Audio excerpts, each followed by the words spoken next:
Évangile de Matthieu, chapitre 18. Qui est le plus important dans le royaume des cieux?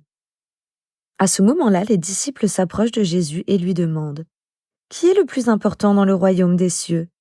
Jésus appelle un enfant, il le place devant eux et il dit: Je vous l'affirme, c'est la vérité. Si vous ne changez pas pour devenir comme des enfants, vous n'entrerez pas dans le royaume des cieux. Donc si quelqu'un se fait petit comme cet enfant, il sera le plus important dans le royaume des cieux.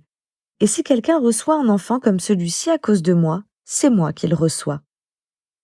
Attention de ne pas tomber dans le péché. Supposons ceci. Quelqu'un fait tomber dans le péché l'un de ses petits qui croient en moi. Eh bien, il vaut mieux qu'on attache une grosse pierre au cou de cette personne et qu'on la jette au fond de la mer. Quel malheur! Dans le monde, il y a tant d'occasions de tomber dans le péché. Et bien sûr, ces occasions existeront toujours, mais malheur à la personne qui provoque ces occasions. Si ta main ou ton pied te font tomber dans le péché, coupe-les et jette-les loin de toi. Pour toi, il vaut mieux entrer dans la vraie vie avec une seule main ou un seul pied. C'est mieux que de garder tes deux mains et tes deux pieds et d'être jeté là où la souffrance brûle toujours comme un feu. Si ton œil te fait tomber dans le péché, arrache-le et jette-le loin de toi. Pour toi, il vaut mieux entrer dans la vraie vie avec un seul œil. C'est mieux que de garder tes deux yeux et d'être jeté dans le feu du lieu de souffrance. L'histoire du mouton perdu. Attention, ne méprisez aucun de ces petits. Oui, je vous le dis, les anges dans les cieux sont toujours avec mon Père qui est dans les cieux. Qu'est-ce que vous pensez de cette histoire? Un homme a 100 moutons, et l'un des moutons se perd. L'homme laisse les 99 moutons dans la montagne et il part chercher celui qui s'est perdu. Je vous le dis, c'est la vérité.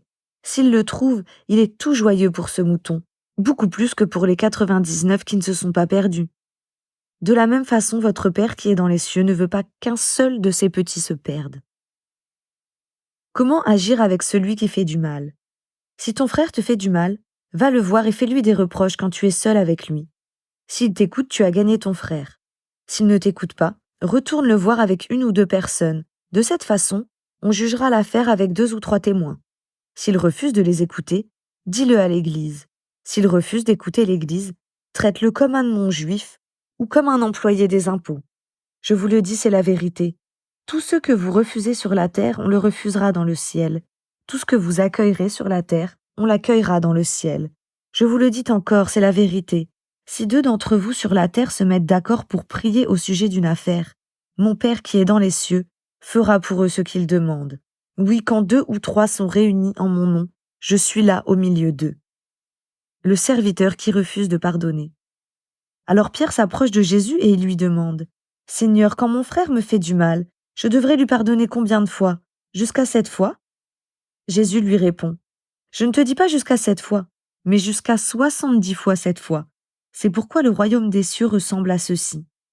Un roi veut régler ses comptes avec ses serviteurs. Il commence. On lui amène un serviteur qui lui doit des millions de pièces d'argent. Le serviteur ne peut pas rembourser. Alors le roi donne cet ordre: Vendez-le comme esclave. Vendez aussi sa femme, ses enfants et tout ce qu'il a et qu'il paye sa dette.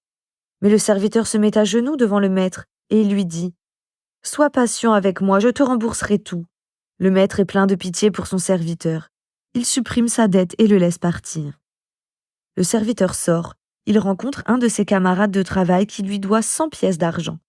Le serviteur le saisit. Il lui serre le cou et lui dit: Rembourse ce que tu me dois.